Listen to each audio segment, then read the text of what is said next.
तुम लोग कभी खुद की आवाज एडिट किए हो? कभी एडिट करके देखो, आत्महत्या लेवल का फीलिंग आता है। अरे कॉपी खोलो यार। केमिस्ट्री में हम लोग क्या पढ़ रहे थे? अणु संख्या गुणधर्म। ये क्लास नंबर है 9। ठीक, 8 क्लास हो चुकी हैं। आपको प्लेलिस्ट मिल जाएगी डिस्क्रिप्शन में, उसको जरूर देख लें, तभी यहाँ आपको समझ में आएगा जो टॉपिक चल। आप दरबार बंद कर दो, नहीं तो मैं बहुत अच्छे वाक्य बोलूंगा। अणु संख्या गुणधर्म, कॉलीगेटिव प्रॉपर्टीज कहते हैं इनको इंग्लिश में। परिभाषा क्या थी? विलयन का वह गुण जो उसमें केवल आयनों, अणुओं, परमाणुओं की संख्या पर निर्भर करता है, उसकी प्रकृति, अम्ल क्षार, भौतिक अवस्था पर निर्भर नहीं करता है। ये 4 होते हैं। इन चारों के बारे में एक को हमने पढ़ लिया था, दूसरा हमने पढ़ाया था पिछले वीडियो में। किस्मत खराब है, पूरा ब्लर हो गया था, लेकिन 20 मिनट ही ब्लर हुआ था, 40 मिनट सही था, जिसको मैंने काट छांट के बराबर कर दिया। क्या नहीं बनाया? आज बनाऊंगा ना। ये कल टाइम पास नहीं हो रहा था, कल सगला दिन इसी में रह गया मैं। तो इसमें मजा नहीं आ रहा था ना। वीडियो एडिट करने में मजा नहीं आता। एडिट करना बहुत बोरिंग काम है, वो भी अपनी आवाज, किसी दूसरे की हो मधुर एकदम। संख्या गुणधर्म में परिभाषा याद रखना, क्योंकि मुझे लगता है कहीं 2 नंबर में इसी परिभाषा ने पूछ ले। 4 होते हैं। वाष्प पदार्थ में अवनमन था, जो कि हो चुका है अच्छे से। वाष्प पदार्थ में अवनमन से हमने 2 क्वेश्चन पढ़े थे। एक था क्या? वाष्प पदार्थ में अपेक्षित अवनमन विलेय के मोल प्रभाज के बराबर होता है, पहला क्वेश्चन। दूसरा क्वेश्चन हमने पढ़ा था वाष्प पदार्थ में अपेक्षित अवनमन की सहायता से विलेय का मोलर द्रव्यमान ज्ञात करना। पहला वाला हम प्रूफ किए थे, del P upon P A not equal to X B, पहला था। दूसरा था M B equal to question, जो कि मुझे नहीं पता कितनी है, लगा के आ जाएगा। तुम लोग याद करो, जिसको याद करना हो कर लो, बाकी मैं मानता हूँ होशियार आदमी याद नहीं किया होगा। इसको कौन याद करेगा? याद ही नहीं होगा वो। मैं तो कभी ध्यान नहीं देता भाई, 2 लाइन का प्रूफ। अब आ जाओ, मैंने इनडायरेक्टली अपने आप को होशियार बोला। अब हम लोग का क्या है? क्वथनांक में उन्नयन।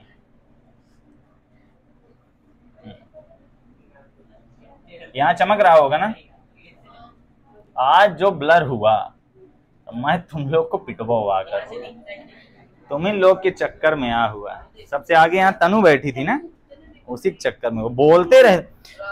इसको देखते रहा को ये हरी बत्ती बंद हो जाती करती।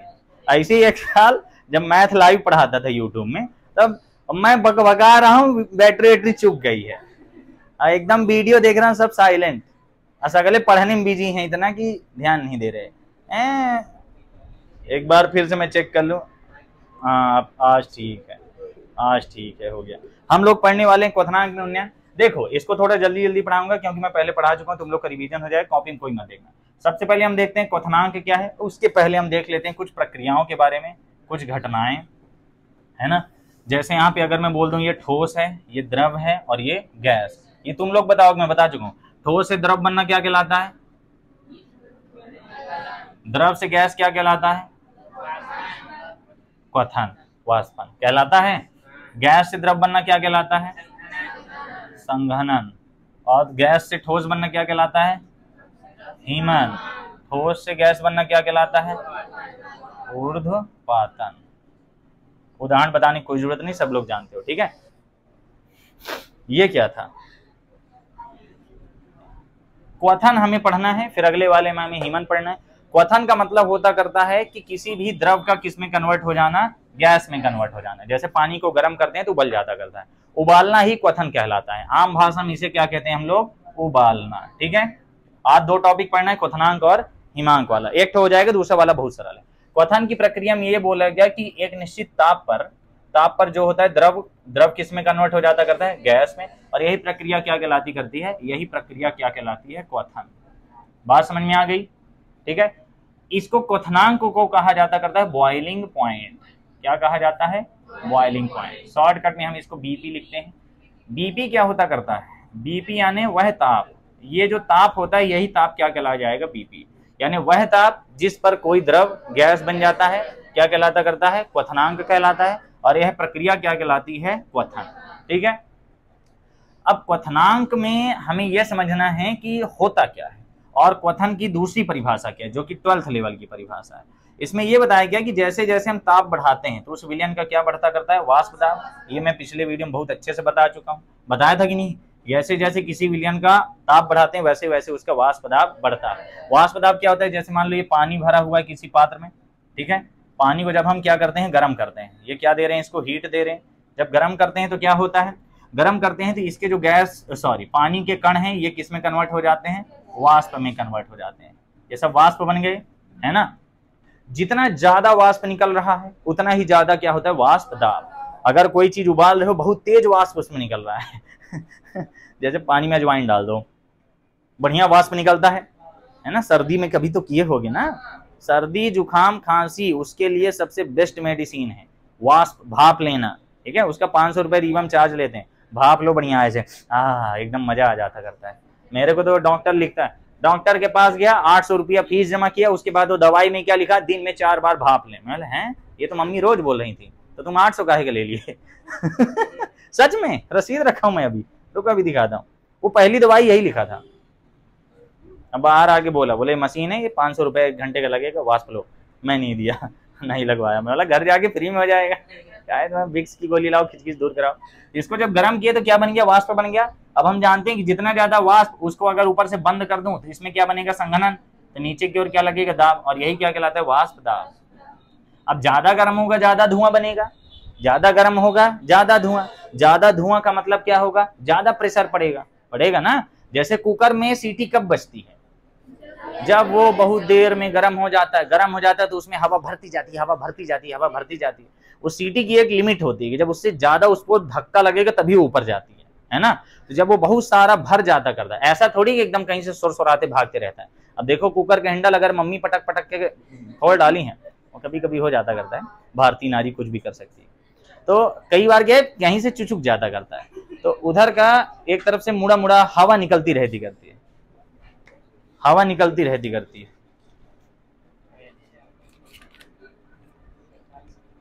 620 बिका हुआ माल दोबारा वापस नहीं होगा। ये माल हम खरीद रहे हैं,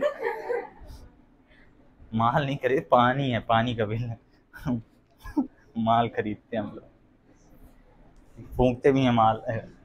मैं शरीफ हूँ, मेरी हरकतों के चक्कर में मुझे तुम लोग रिक्त स्थान मत समझ लेना जितना ज्यादा वाष्प बनेगा उतना ज्यादा प्रेशर बनेगा। जब प्रेशर हद से ज्यादा हो जाता है तो कुकर की सीटी ऊपर चली जाती करती, और जब प्रेशर कम हो जाता है तो खुद नीचे, पहले टढ़क जाएगी और फिर कुछ देर में सम हो जाएगी, फिर जब प्रेशर बढ़ेगा फिर टेढ़ी हो जाएगी। होता है कि नहीं होता? रीजन क्या था, अंदर क्या बढ़ रहा था? तो जितना ज्यादा गर्मी बढ़ेगी उतना ज्यादा उसमें क्या बढ़ेगा, प्रेशर, है ना, वेपर प्रेशर, यानी वाष्प दाब बढ़ता जाएगा। ठीक, और ये वाष्प दाब बढ़ते बढ़ते जब किसके बराबर हो जाता है, वायुमंडलीय दाब के। जब ये वाष्प दाब किसके बराबर हो जाता है, वायुमंडलीय दाब के, वायुमंडलीय दाब के, तभी वो द्रव किसमें कन्वर्ट हो जाता करता है, अरे ये क्या लिखा, तभी वो द्रव किसमें कन्वर्ट हो जाता है, वाष्प, वाष्प कह दूं या गैस में। ठीक, जब गर्म करते हैं तो पहले उसका दाब क्या था, वाष्प दाब ज्यादा था, वाष्प दाब मतलब कम था, इसलिए वो किस अवस्था में था, द्रव अवस्था में था। जब गर्म करते हैं तो वाष्प दाब बढ़ते जाता है, बढ़ते बढ़ते एक लिमिट आती है जब वो वायुमंडलीय दाब के बराबर हो जाता है। वायुमंडलीय दाब के जैसे ही बराबर हो जाता है तो हवा में चलने लगता है। ठीक है, जैसे सुपरमैन, अब पृथ्वी की ग्रेविटी में वो आराम से चल लेता है, क्यों? क्योंकि वो क्रिप्टॉन में रहता था, क्रिप्टॉन की ग्रेविटी ज्यादा थी, वो पृथ्वी में आए उसको यहाँ की ग्रेविटी बहुत कम लगी। जैसे हमारे पृथ्वी के मनुष्य अगर चंद्रमा में जाएं तो चंद्रमा में एक छलांग लगाते हैं, कुछ दूर चले जाते हैं, अगर दौड़ के जंप मार देते, रीजन क्या है, ग्रेविटी। यहाँ का 1/6 होती है वहां, पता है ना।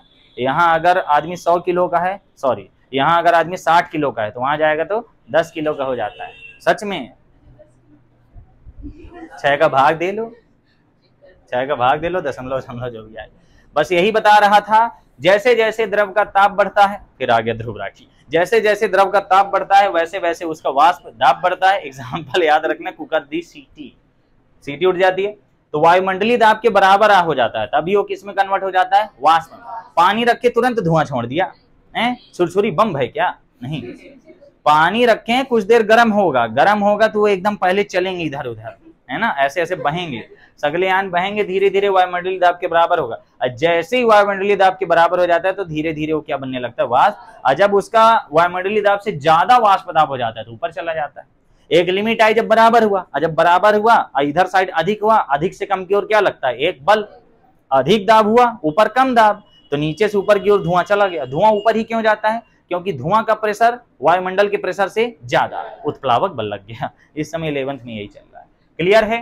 तो ताप बढ़ाते हैं तो उसका वाष्प दाब बढ़ते जाता है, और वह लिमिट या फिर वह ताप, ध्यान से मेरे साथ बोलो, वह ताप जिस पर किसी द्रव का वाष्प दाब वायुमंडलीय दाब के बराबर हो जाता है क्वथनांक कहलाता है। वह ताप जिस पर किसी द्रव का वाष्प दाब वायुमंडलीय दाब के बराबर हो जाता है क्वथनांक कहलाता है। ठीक है, और यही क्वथन की प्रक्रिया होती करती है। अब हमें हेलो, कान बंद हो गया। अब हमें क्या पढ़ना है कि क्वथन तो समझ गए, क्वथनांक भी समझ गए ना। अब क्वथनांक में यहाँ लिखा हुआ है उन्नयन। तो मैंने बताया था तुम्हें उन्नयन, हिमन, अवनमन, जितनी मतलब सारी फालतू बातें लिखी थी। 3 थी ना, 4 हैं जिसमें 3। तीनों की परिभाषा क्या बताई थी मैंने? सेम। तीनों की परिभाषा क्या थी? मैंने बोला था कि मान लो ये कोई शुद्ध विलायक है, सुंदर नहीं बना, ये क्या है? कोई शुद्ध विलायक, और घटिया बन गया। इसमें हम क्या भर देते हैं? चलो शुद्ध पानी, शुद्ध विलायक है, ये भरा हुआ है। इसमें हम कोई अवाष्पशील विलेय ले लिए, ये क्या है? तुम लोग कुछ बोल रहे हो क्या? अवाष्पशील पानी बह गया दोस्तों। अवाष्पशील विलेय को इसमें डालेंगे। अवाष्पशील विलेय मैं बता दिया हूं कौन होते हैं। यूरिया होता है, सुक्रोज होता है, और नमक होता है, और पता नहीं क्या क्या होता है। इसको इसमें डालेंगे। डाल के इसको जब घोलेंगे तो हमें क्या प्राप्त होगा? विलयन। क्या प्राप्त होगा? विलयन प्राप्त होगा। और विलयन में इसके कण भी आ जाएंगे। ये कुछ कण इसकी रिक्तियों में भर जाएंगे। जब रिक्तियों में भर जाएंगे तो सांद्रण क्या हो जाएगा? बढ़ जाएगा। इसकी सांद्रता क्या हो जाएगी? बढ़ जाएगी, क्योंकि नंबर ऑफ मोल्स क्या हो गए? ज्यादा हो गए, और ये बन जाएगा विलयन। लेकिन जब हम उबालेंगे तो तुम ऐसा समझो कि ये क्या था? शक्कर था, समझने के लिए, और ये क्या था? शुद्ध पानी था। अब शुद्ध पानी में शक्कर ले आके घोल दोगे तो क्या बन जाएगा? शरबत बन जाएगा। मतलब पानी प्लस शक्कर, मैं बोल देता हूँ, पानी प्लस शक्कर। अब ये बताओ कि हमें उबालना है, उबालने में कौन जल्दी उबलेगा? शुद्ध पानी जल्दी उबलेगा। शुद्ध पानी जल्दी उबलेगा, यानी इसका वाष्प दाब क्या होगा? ज्यादा होगा, और विलयन का वाष्प दाब क्या होगा? कम। सबको पता है। ये जिसको नहीं पता हो वीडियो यहाँ से देख रहे हो, पुरानी वीडियो में सब पढ़ा दिया, लेक्चर 8 नहीं 7 है ना? 7वां, 2 पहले, 7वां वीडियो देख लो, सब क्लियर हो जाएगा। तो ये हम जान चुके हैं कि जो शुद्ध विलायक का वाष्प दाब है वो विलयन के वाष्प दाब से क्या होगा? ज्यादा। वाष्प दाब ज्यादा यानी जो जल्दी उबल रहा है, और जल्दी उबल रहा है यानी वाष्प दाब ज्यादा है, लेकिन क्वथनांक कम। क्वथनांक यानी क्वथन का अंक। जो जल्दी उबल रहा है यानी वाष्प दाब ज्यादा, और उबलने वाला पॉइंट कम। जैसे पानी है, पानी मान लो 90 डिग्री सेल्सियस में उबल रहा है, तो ये मान लो लग रहा है इसको 100 डिग्री सेल्सियस लग रहा है ना। ये मान लो 100 में हो रहा है, इसको मान लो 110 लग गया। क्यों? क्योंकि शक्कर भी तो आखिर टेम्परेचर ले ही लेगी। अब यहाँ पे मान लो 100 मोल है, तो अगर मैं इसको 100 डिग्री सेल्सियस दिया तो सब में एक पॉइंट बढ़ गया। लेकिन मान लो यहाँ पे अगर 120 मोल है और ताप में दे रहा हूँ 100 ही मोल, तो 120 में सबको बढ़ जाएगा, तो फिर एक भी नहीं आएगा। समझ रहे हो? इसलिए यहाँ पे हमें ज्यादा टेम्परेचर देना पड़ेगा। जब ज्यादा टेम्परेचर देंगे इसको उबालने में, तो इसका टीबी, ये क्या है? Temperature of boiling. ठीक है, B for boiling, boiling point. इसका टीबी ज्यादा होगा और इसका टीबी कम होगा। नॉट का मतलब शुद्ध होता है, ओरिजिनल केवल पानी। ये एक फार्मूला बना हमारा। इसका मतलब क्या है कि शुद्ध विलायक का क्वथनांक कम होता है और विलयन का क्वथनांक ज्यादा होता है। ज्यादा होता नहीं है, हो गया है। हो क्यों गया है? इसके कारण। ठीक है, सबको पता चल गया सारी कहानी। घर में जाके ट्राई करना, केवल पानी उबालना और पानी में शक्कर डाल के उबालना, फिर देखना कौन सा वाला ज्यादा जल्दी उबल रहा है।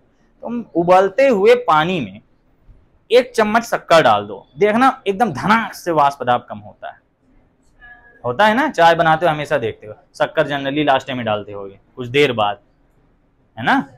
हाँ, तो जैसे ही उबल रहा है बहुत तेज वाष्प निकल रही है, उसमें तुम क्या डाल दो? सीधे 2 चम्मच शक्कर डाल दो। उसकी वाष्प एकदम तक से क्या हो जाएगी? कम। ये लोग ड्यूटी बदल बदल के काम करते हैं क्या? अरे यहाँ ध्यान दो। तो वाष्प दाब क्या हो गया? कम। और टेम्परेचर क्या लगेगा? अब शक्करों को उबालने में टाइम लगेगा, लेकिन शक्कर उबलेगा नहीं, गर्म तो होगा ना। ठीक है, बात समझ में आई? एनर्जी जो होगी एब्जॉर्ब कर लेगी शक्कर। इस प्रकार हमने देखा कि इसको गर्म करने में ज्यादा टेम्परेचर लगेगा और इसको गर्म करने में कम टेम्परेचर। ये टेम्परेचर में क्या आ गया? ताप में क्या आ गया? अंतर। और ताप में अंतर ही क्या कहला रहे हैं? उन्नयन। ताप बढ़ाना पड़ेगा कि नहीं? ताप बढ़ाना पड़ेगा, तो यही क्या कहला जाएगा? उन्नयन। क्वथनांक में क्या आ गया? उन्नयन आ गया। बस यही कहानी थी हमारी। ठीक है, इतनी बात क्लियर हो गई सबको। इसकी परिभाषा क्या होती है? अगर हमें बोलना है क्वथनांक में उन्नयन, ये आया हुआ क्वेश्चन है 4 नंबर का, फिर से आ सकता है, इस पार्ट से 4 नंबर आएगा। क्वथनांक में उन्नयन की परिभाषा यही है, जब किसी शुद्ध विलायक में अवाष्पशील विलेय को मिलाया जाता है तो ये अवाष्पशील विलेय के कण विलायक के जालक की रिक्तियों में जाके समा जाते हैं, है ना, जिससे विलयन का वाष्प दाब कम हो जाता है और इसको उबालने के लिए ज्यादा तापमान लगाना पड़ता है। इस प्रकार विलयन के क्वथनांक में वृद्धि आ जाती है। अब विलयन के क्वथनांक में यही वृद्धि क्वथनांक में उन्नयन कहलाती है। समझ गए? अगर ये 90 में उबल रहा था, इसको उबालने में 100 लग रहा है। अगर ये 100 में उबल रहा था, उसको उबालने में मान लो 120 लग रहा है, तो कितने डिग्री का चेंज आया? ये 100 था और ये हो गया मान लो 120, तो कितने का चेंज आया? 20 का। तो चेंज को किससे दर्शाते हैं? डेल से। तो अगर मैं यहाँ पे वाष्प दाब में अवनमन बोलूं तो अवनमन को किससे दर्शाया जाएगा? डेल टीबी से। तो डेल टीबी इक्वल टू बड़ा वाला माइनस छोटा वाला। बड़ा वाला कौन होगा? विलयन। भाई शक्कर पानी ज्यादा देर से उबलेगा, माइनस करेंगे ओरिजिनल पानी। ऊपर नोट लगाया ना, ये सब मैं पढ़ा चुका हूँ। चैप्टर तुम्हारा अंत की ओर ही चल रहा है, फिजिक्स केमिस्ट्री दोनों। कैसे गिराता है मेरे को ये टेबल, यही याद रखना था। यही क्या कहलाता है? क्वथनांक में उन्नयन। ठीक है, ये किसका क्वथनांक है? विलयन का। और ये किसका है? विलायक का। समझ गए बात को? अब इसको हम क्या समझते हैं? एक ग्राफ से समझते हैं। परिभाषा याद हो गई? क्वथनांक की परिभाषा क्या है?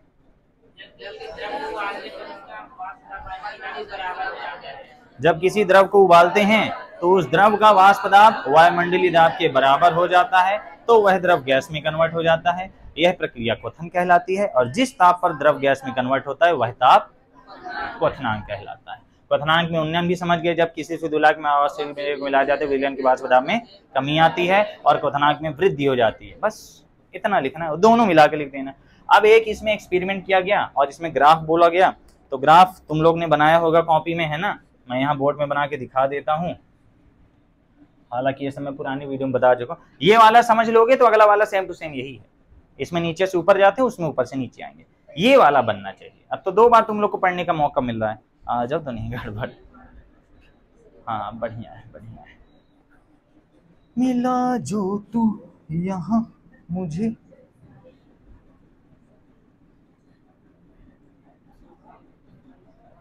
यहाँ पे एक लिमिट लगा लो।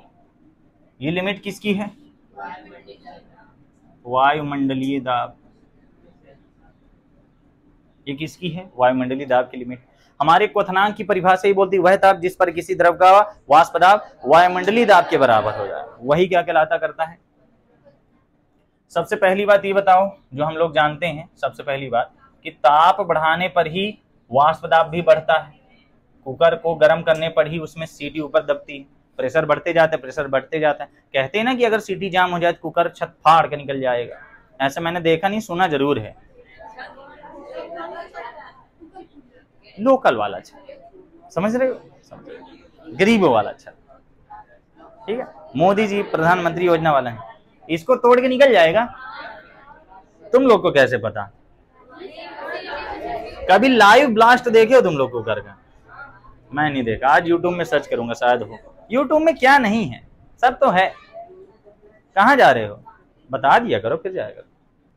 कान बंद है, आज नहा लिया तो इसीलिए नहीं नहाता करता हूँ। चलो, ताप बढ़ाने पर क्या बढ़ेगा? वाष्प दाब। एक जनरल नॉलेज वाली चीज, जनरल नॉलेज वाली चीज क्या? इधर ध्यान दो, इधर ध्यान दो। हम जानते हैं जो शुद्ध विलायक होता है, क्या? शुद्ध विलायक का वाष्प दाब, शुद्ध विलायक का वाष्प दाब ज्यादा होता है किससे? विलयन के वाष्प दाब।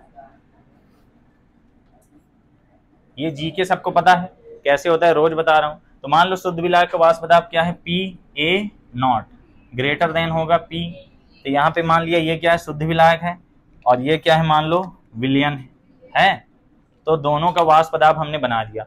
ऊपर यानी वाष्प दाब बढ़ रहा है, वाष्प दाब बढ़ रहा है। इधर साइड क्या बढ़ रहा है? ताप। जैसे मान लो 10 20 30 40 50 60 70 80, ये भी है 10 20 30 40 50 60 70 80 मान लो।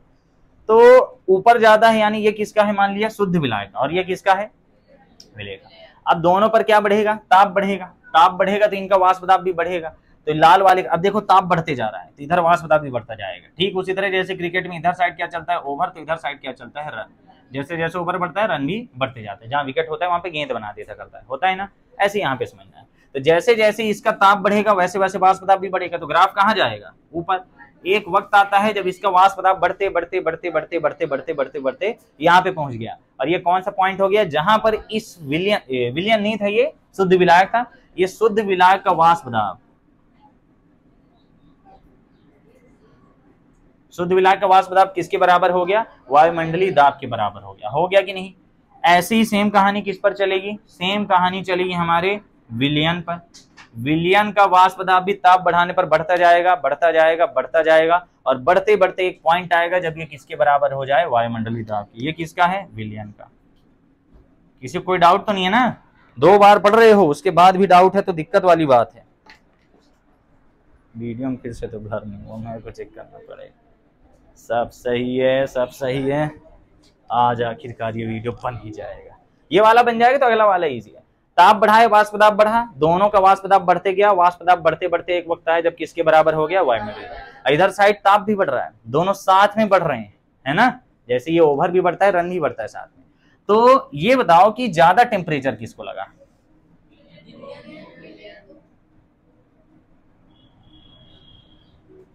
हम जानते हैं इधर से ताप बढ़ रहा है 10, 20, 30, 40, 50, 60, 70, 80, 90, 100, मान लिया 70 ही 100 है, तो इसको ज्यादा ताप लग रहा है उबलने में, किसको, विलयन को। विलयन को ज्यादा टेम्परेचर लग रहा है, तो विलयन का टेम्परेचर टीवी कहलाएगा और इसका क्या कहलाएगा, टीवी नॉट।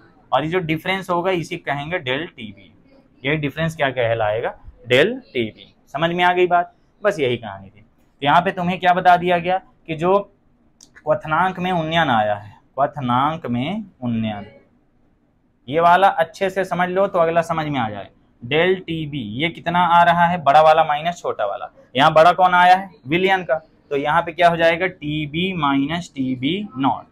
ये क्यों आया, ये क्यों आया, क्योंकि अंतर आ रहा है दोनों में। रीजन था वाष्पशील विलय को घोलना, वो इसकी एनर्जी खा गया, एक्स्ट्रा एनर्जी खा गया, तो पानी को उबलने में क्या लग गया, टाइम लग गया, तो क्वथनांक बढ़ गया।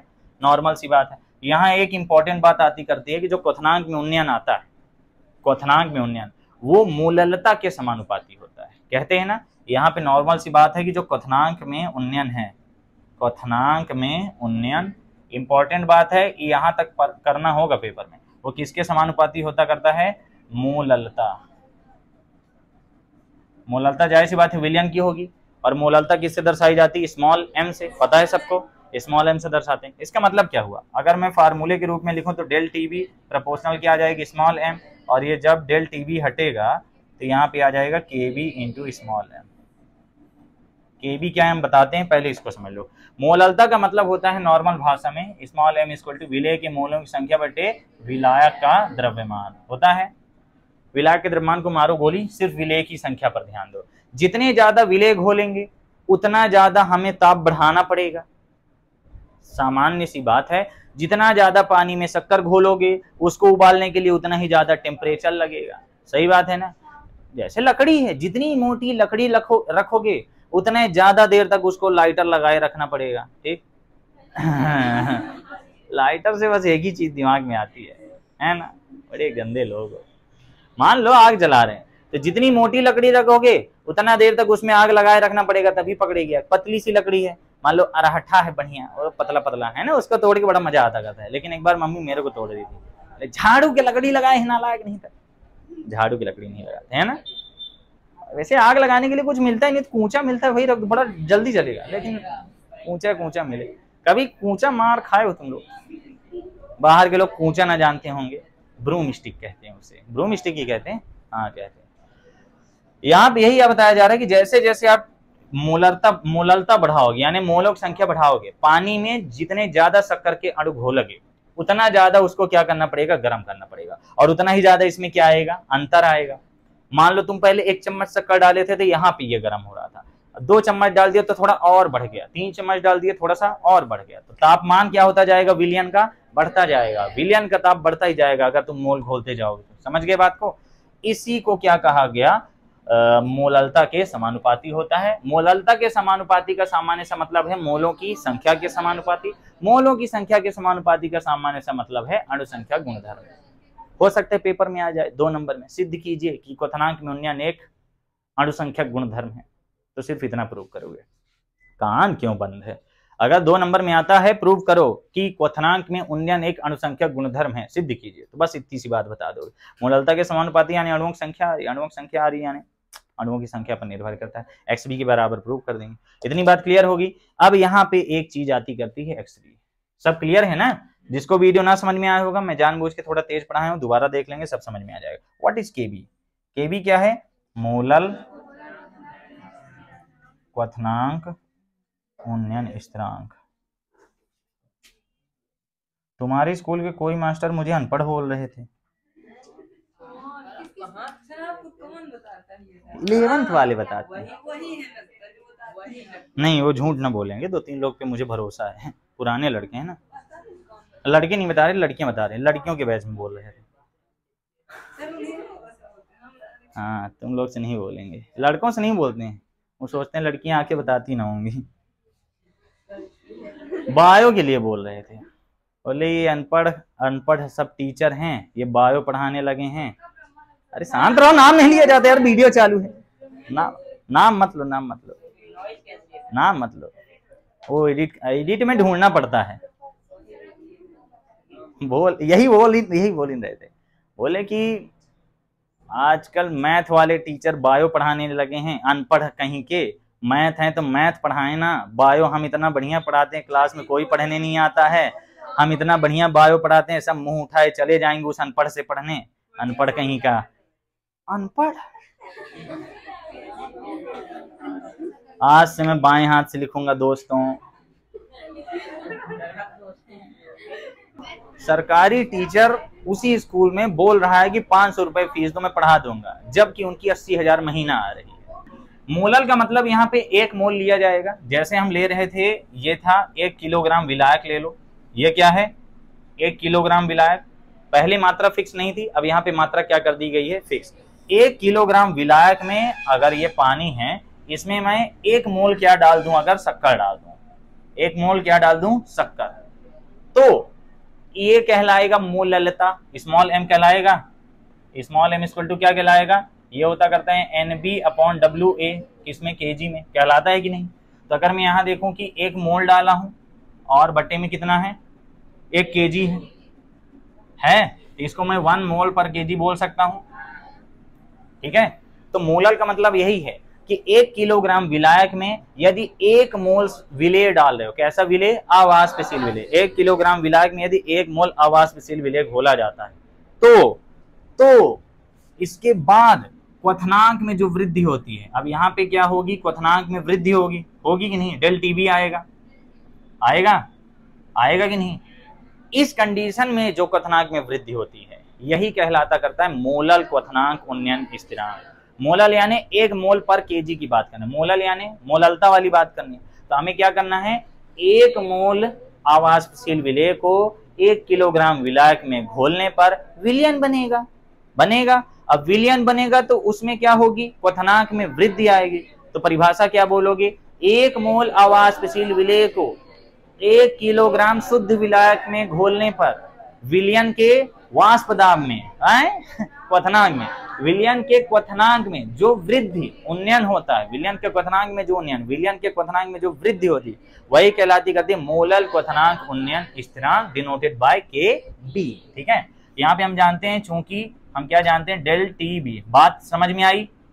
जिसको ना समझ में आएगा वीडियो रिवाइंड करके देख लेना। डेल टीबी इक्वल टू क्या आया था, KB इंटू M आया था। हम बोलते हैं यदि M इक्वल टू 1 मोल पर kg, देन ये कितना आ जाएगा, डेल टीबी इक्वल टू आ जाएगा KB। ये कब आया, ये इतनी बात पढ़ के बोलो, यदि 1 किलोग्राम विलायक में 1 मोल अवाष्पशील विलेय घोला जाता है, तो विलयन के वाष्प दाब में जो वृद्धि होती है, ये विलयन के क्वथनांक में जो वृद्धि होती है, वही मोलल क्वथनांक उन्नयन स्थिरांक कहलाता है। समझ गए? बस क्लियर है, रटना नहीं, समझना है, सब कुछ समझ के चलना है। इसका मात्रक बताइए, व्हाट विल बी द मात्रक।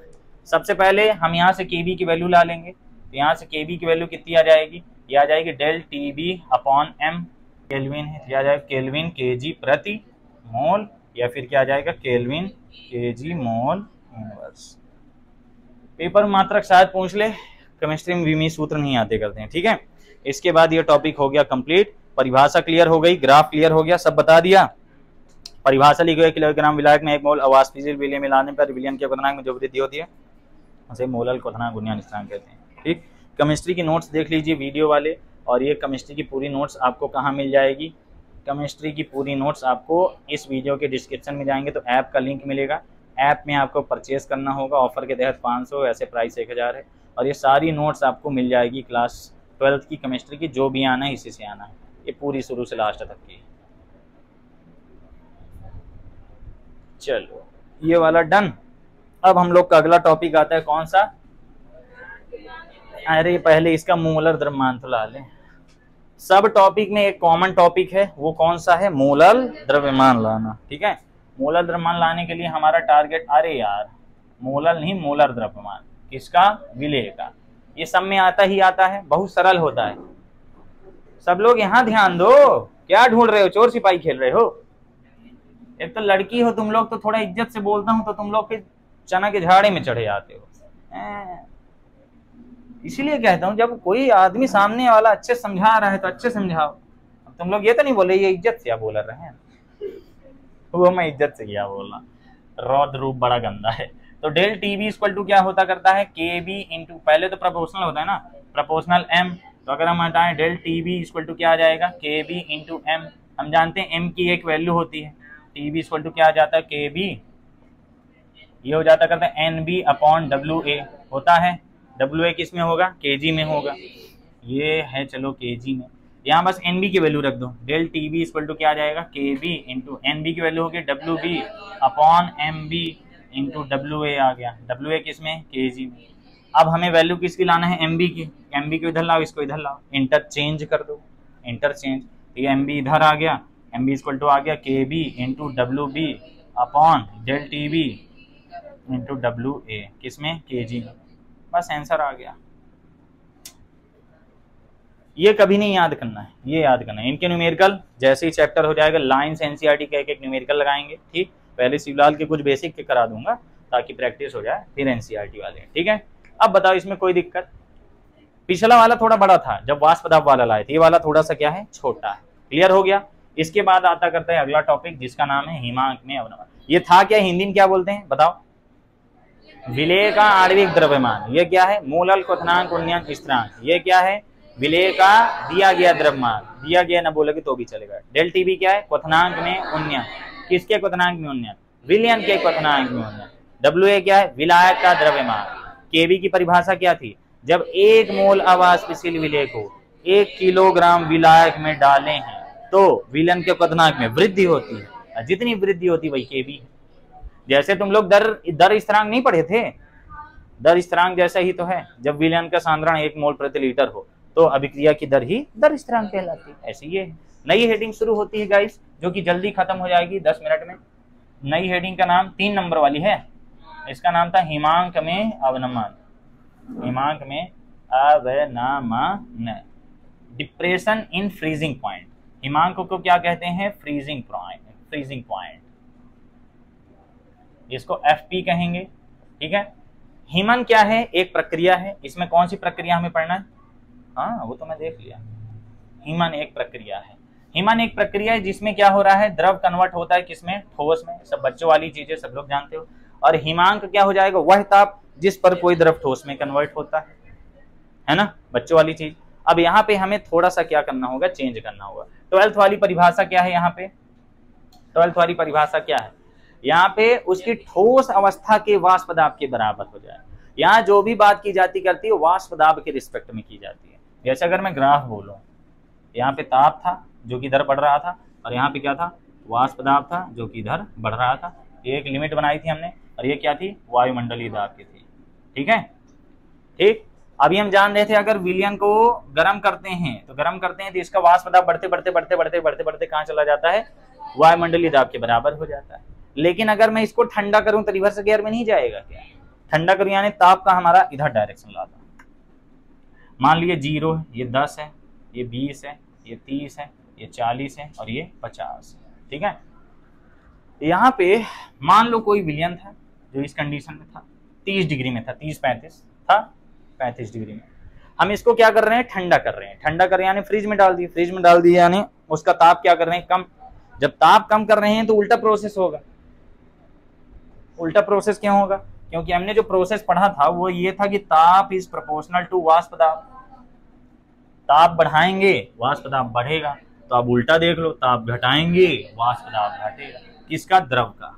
किसका, द्रव का। ये मान लो द्रव है, शक्कर पानी घोल दिए या फिर शुद्ध पानी, तो इसको अगर मैं ठंडा कर दूं, सबको पता है कि पानी कितने डिग्री सेल्सियस में होता है, बर्फ 0 डिग्री सेल्सियस में पानी बर्फ में कन्वर्ट हो जाता है, सबको पता है। तो ये जो 0 डिग्री सेल्सियस आएगी, ये इसकी ठोस अवस्था का वाष्प दाब कहलाएगा, कहलाएगा ना। 0 डिग्री सेल्सियस पर जो दाब होगा वो क्या होगा, ठोस अवस्था का वाष्प दाब। पानी की बात कर रहा हूं, किसका होगा, ठोस अवस्था का वाष्प दाब। ठीक, नॉर्मल सी बात समझो, जब भी किसी विलयन को क्या किया जाता है, ठंडा किया जाता है। विलयन को, विलायक को, कुछ भी, अगर किसी भी द्रव को ठंडा किया जाता है तो उसके वाष्प दाब में कमी आती है। जैसे पहले क्या था, जब किसी द्रव को उबाला जाता है तो उसके वाष्प दाब में वृद्धि होती है, और वाष्प दाब बढ़ते बढ़ते वायुमंडलीय दाब के जब बराबर हो जाता है तो वह द्रव गैस में कन्वर्ट हो जाता है। उल्टा, जब किसी विलयन को ठंडा किया जाता है, तो ठंडा किया जाता है यानी ताप कम किया जा रहा है, तो उसके द्रव के, उस द्रव के वाष्प दाब में कमी आती है। जब वाष्प दाब में कमी आती है तो वाष्प दाब कम होते होते उसकी ठोस अवस्था के वाष्प दाब के बराबर हो जाता है। हर ठोस अवस्था, जैसे वायुमंडलीय दाब था, इसे ठोस अवस्था का वाष्प दाब। ठीक, तो एक निश्चित टेम्परेचर पर जब उस द्रव का वाष्प दाब खुद की, जो द्रव का वाष्प दाब है वो खुद की ठोस अवस्था के वाष्प दाब के बराबर हो जाता है, वही टेम्परेचर हिमांक यानी फ्रीजिंग पॉइंट कहलाता है। हर द्रव का अलग अलग होता है। बुक में यही परिभाषा लिखे हो ना, यही परिभाषा। बस इसमें पूरा का पूरा कहानी क्या हो जाएगी, उल्टा हो जाएगी। तो बात क्या याद कर लिए तुम, कि जब किसी द्रव को ठंडा किया जाता है तो उस द्रव का वाष्प दाब कम होते जाता है, और वाष्प दाब कम होते होते उस द्रव की ठोस अवस्था के वाष्प दाब के बराबर हो जाता है, और जिस ताप पर यह हो रहा है तब क्या, वह ताप क्या कहलाता है, हिमांक, है ना। और यह प्रक्रिया क्या कहलाती है, हीमन। और इस कंडीशन में क्या होगा, वह जो द्रव है वो कन्वर्ट हो जाएगा ठोस में। ठीक है, ताप कम है, वाष्प दाब कम होगा। समझ रहे हो बात को, जैसे जैसे ताप घटाएंगे वैसे वैसे वाष्प दाब घटेगा, और एक निश्चित ताप पर क्या हो जाएगा, द्रव का वाष्प दाब बराबर हो जाएगा उसकी ठोस अवस्था के वाष्प दाब के। खुल बे, यहाँ पे क्या बोल दूंगा, द्रव का वाष्प दाब बराबर हो जाता है इस द्रव की, किसके, द्रव की ठोस अवस्था के वाष्प दाब के। इसी कंडीशन पर क्या हो जाता है, द्रव कन्वर्ट हो जाता है ठोस में, और यह ताप ही क्या कहलाता करता है, हिमांक। और यह प्रक्रिया क्या कहलाती है, हिमन। अब बताओ समझ में आया। और छोटे बच्चों वाली परिभाषा अलग है, वह ताप जिस पर कोई द्रव ठोस हो जाता है हिमांक कहलाता है। अब वो वाली नहीं है बांगड़ू। क्या लिखे हो कॉपी में, कॉपी में आप लोगों को दिख रहा है। अभी हमने क्या अवनमन पढ़ाया, नहीं, अभी हमने हिमांक पढ़ाया, अवनमन हम कल पढ़ेंगे। आओ, इसमें लिखा हुआ है जब किसी द्रव को ठंडा किया जाता है, ठंडा करने का मतलब ताप कम किया जाता है, तो वह जिस ताप पर ठोस अवस्था में परिवर्तित होता है द्रव का हिमांक कहलाता है ना। फिर है किसी द्रव का वह ताप जिस पर द्रव अवस्था का वाष्प दाब, ये देखिए द्रव का वाष्प दाब यानी द्रव अवस्था का वाष्प दाब उसकी ठोस अवस्था के वाष्प दाब के बराबर हो जाता है, हिमांक कहलाता है। क्लियर है, यहाँ पे मैंने समझा दिया। अब आती है हमारी अवनमन की परिभाषा। अब देखो अवनमन का मतलब क्या आती है, कमी आती है। ठीक है, ठीक, कमी का मतलब बहुत कम टेम्परेचर में ठंडा होगा।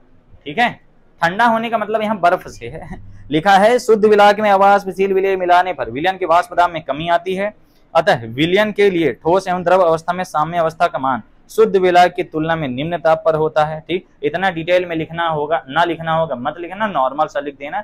जब किसी शुद्ध विलायक में अवाष्पशील विलय मिलाया जाता है तो विलयन के वाष्प दाब में कमी आती है, ये टर्म सब में लिखना है। विलयन के वाष्प दाब में कमी आती है जिससे विलयन के हिमांक में भी कमी आती है। बस विलयन के हिमांक में कमी आने का मतलब क्या है, मान लो अगर ओरिजिनल पानी 100 डिग्री सेल्सियस में ठंडा बर्फ बन रहा है, तो अगर हम पानी हो जाता है 0 डिग्री सेल्सियस पे कोई पानी अगर बर्फ बन रहा है, कोई पानी क्या एक ही प्रकार का होता है, तो अगर मैं उसमें कुछ घोल दिया हूं तो उसको बर्फ बनने में और टाइम लगेगा कि नहीं, और टाइम लगेगा, और ज्यादा टेम्परेचर चाहिए, ज्यादा ठंडा चाहिए। तो 0 डिग्री सेल्सियस और -4 में ज्यादा ठंडी कहाँ लगेगी? -4। तो मान लो उसमें हम शक्कर डाल के घोल दिए, अब वो 0 में बर्फ नहीं बनेगा। अब उसको बर्फ बनने के लिए क्या चाहिए? 0.4 डिग्री सेल्सियस, -4 डिग्री सेल्सियस। आदमी थक जाता है तो ऐसे ही निकलता है। -4 डिग्री सेल्सियस। बात समझ में आ गई? क्लियर है?